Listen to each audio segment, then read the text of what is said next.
The Problems of Philosophy by Bertrand Russell. Chapter 13. Knowledge, Error, and Probable Opinion. The question as to what we mean by truth and falsehood, which we considered in the preceding chapter, is of much less interest than the question as to how we can know what is true and what is false. This question will occupy us in the present chapter. There can be no doubt that some of our beliefs are erroneous.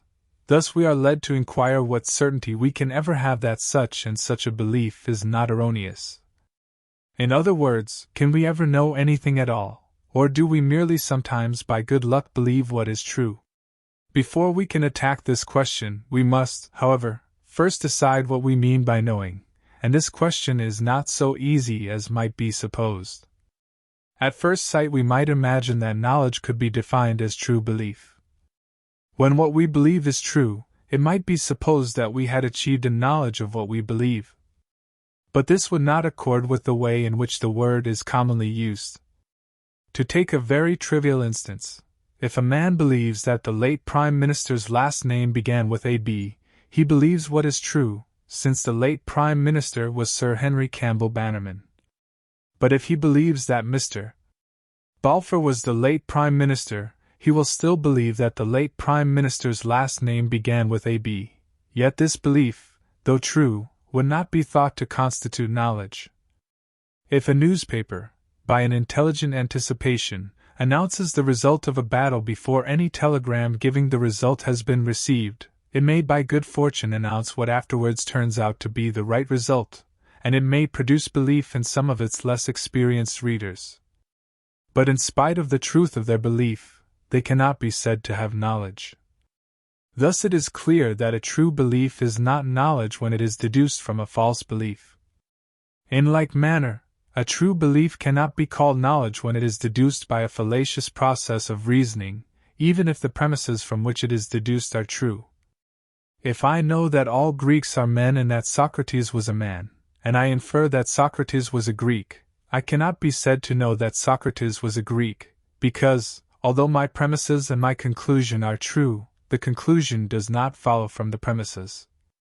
But are we to say that nothing is knowledge except what is validly deduced from true premises? Obviously we cannot say this. Such a definition is at once too wide and too narrow. In the first place, it is too wide, because it is not enough that our premises should be true, they must also be known. The man who believes that Mr. Balfour was the late Prime Minister may proceed to draw valid deductions from the true premise that the late Prime Minister's name began with A.B., but he cannot be said to know the conclusions reached by these deductions. Thus we shall have to amend our definition by saying that knowledge is what is validly deduced from known premises. This, however, is a circular definition. It assumes that we already know what is meant by known premises. It can, therefore, at best define one sort of knowledge, the sort we call derivative, as opposed to intuitive knowledge. We may say, derivative knowledge is what is validly deduced from premises known intuitively. In this statement there is no formal defect, but it leaves the definition of intuitive knowledge still to seek. Leaving on one side, for the moment, the question of intuitive knowledge, let us consider the above suggested definition of derivative knowledge. The chief objection to it is that it unduly limits knowledge. It constantly happens that people entertain a true belief, which has grown up in them because of some piece of intuitive knowledge from which it is capable of being validly inferred, but from which it has not, as a matter of fact, been inferred by any logical process. Take, for example, the beliefs produced by reading. If the newspapers announce the death of the king, we are fairly well justified in believing that the king is dead, since this is the sort of announcement which would not be made if it were false. And we are quite amply justified in believing that the newspaper asserts that the king is dead. But here the intuitive knowledge upon which our belief is based is knowledge of the existence of sense data derived from looking at the print which gives the news. This knowledge scarcely rises into consciousness, except in a person who cannot read easily. A child may be aware of the shapes of the letters, and pass gradually and painfully to a realization of their meaning. But anybody accustomed to reading passes at once to what the letters mean, and is not aware, except on reflection, that he has derived this knowledge from the sense data called seeing the printed letters. Thus, although a valid inference from the letters to their meaning is possible, and could be performed by the reader, it is not in fact performed, since he does not in fact perform any operation which can be called logical inference.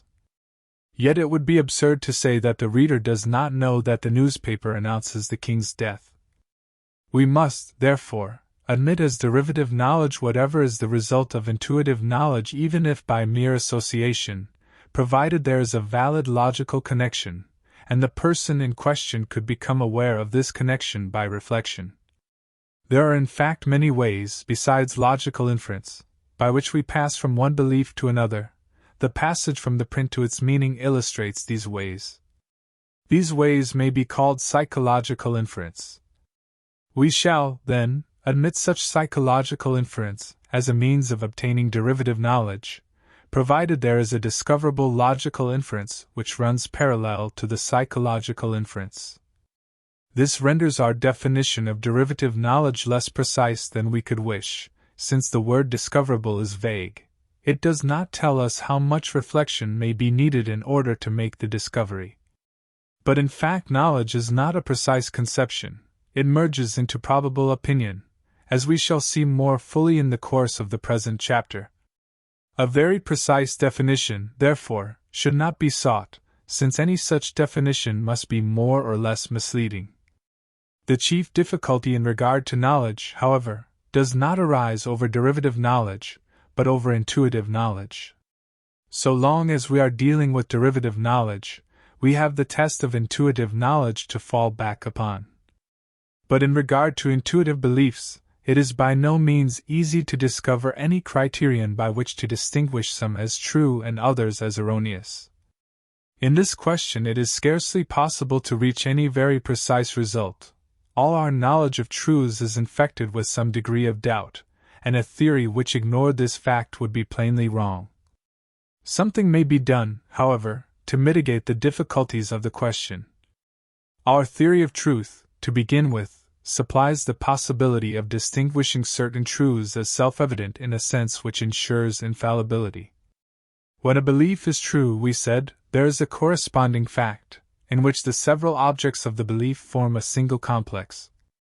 The belief is said to constitute knowledge of this fact, provided it fulfills those further somewhat vague conditions which we have been considering in the present chapter.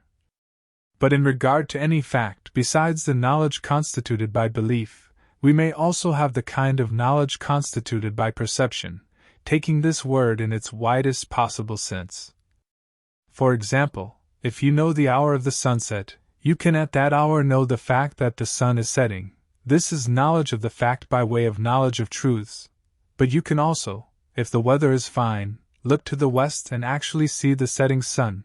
You then know the same fact by the way of knowledge of things. Thus, in regard to any complex fact, there are, theoretically, two ways in which it may be known: 1. By means of a judgment, in which its several parts are judged to be related as they are in fact related. 2. By means of acquaintance with the complex fact itself, which may, in a large sense, be called perception, though it is by no means confined to objects of the senses. Now it will be observed that the second way of knowing a complex fact, the way of acquaintance, is only possible when there really is such a fact, while the first way, like all judgment, is liable to error. The second way gives us the complex whole, and is therefore only possible when its parts do actually have that relation which makes them combine to form such a complex. The first way, on the contrary, gives us the parts and the relation severally, and demands only the reality of the parts and the relation. The relation may not relate those parts in that way, and yet the judgment may occur. It will be remembered that at the end of Chapter 11 we suggested that there might be two kinds of self-evidence, one giving an absolute guarantee of truth, the other only a partial guarantee. These two kinds can now be distinguished.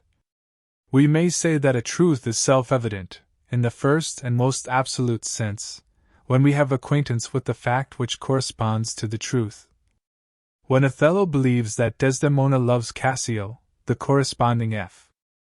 act, if his belief were true, would be Desdemona's love for Cassio. This would be a fact with which no one could have acquaintance except Desdemona. Hence, in the sense of self-evidence that we are considering, the truth that Desdemona loves Cassio, if it were a truth, could only be self-evident to Desdemona. All mental facts, and all facts concerning sense data, have this same privacy. There is only one person to whom they can be self-evident in our present sense, since there is only one person who can be acquainted with the mental things or the sense data concerned. Thus, no fact about any particular existing thing can be self-evident to more than one person. On the other hand, facts about universals do not have this privacy. Many minds may be acquainted with the same universals. Hence, a relation between universals may be known by acquaintance to many different people.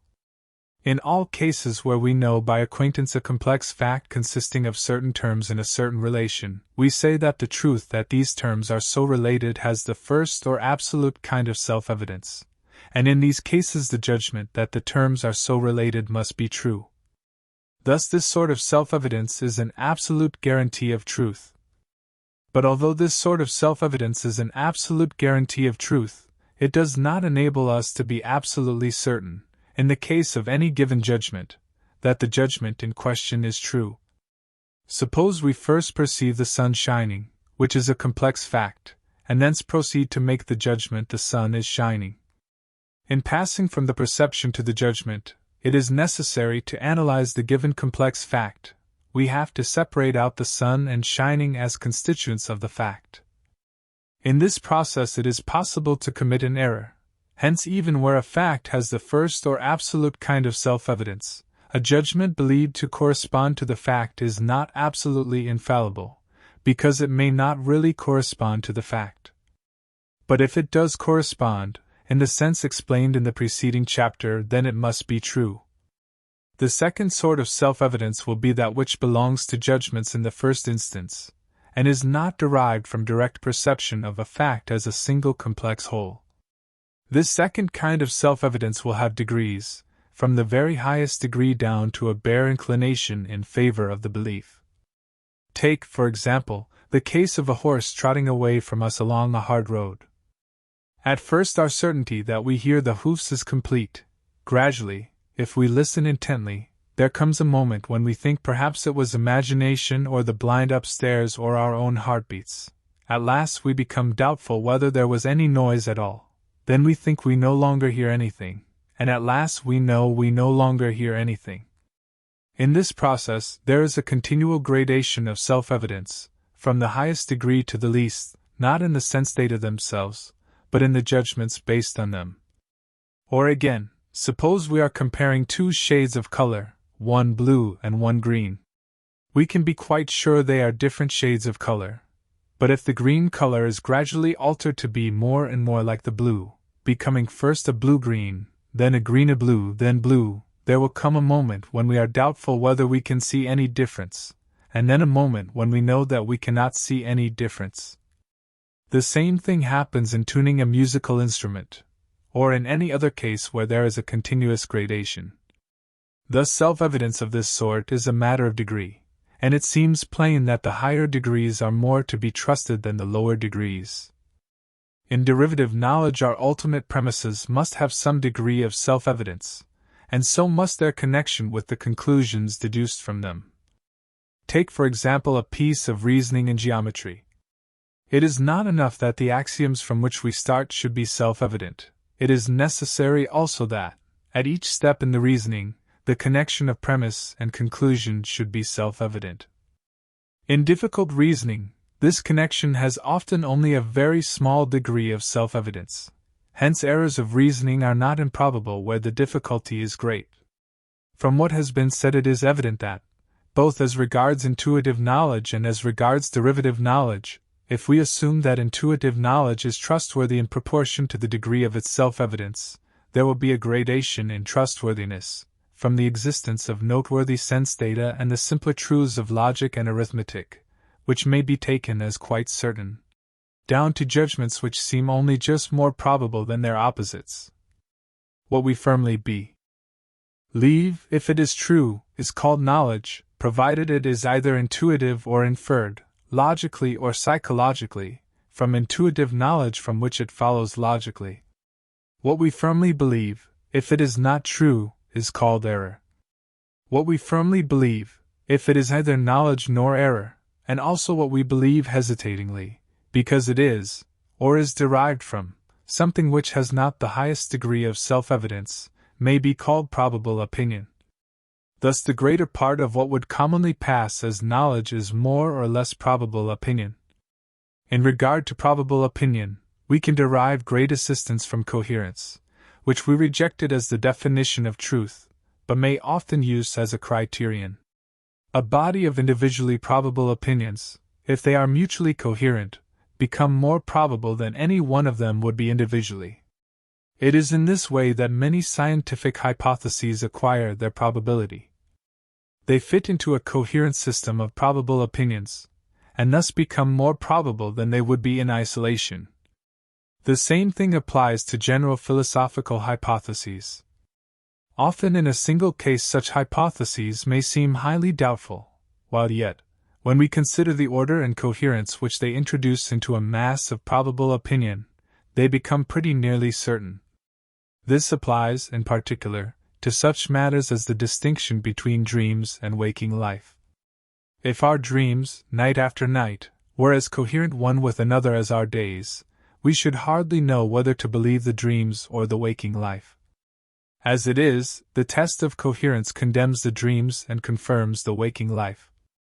But this test, though it increases probability where it is successful, never gives absolute certainty, unless there is certainty already at some point in the coherent system.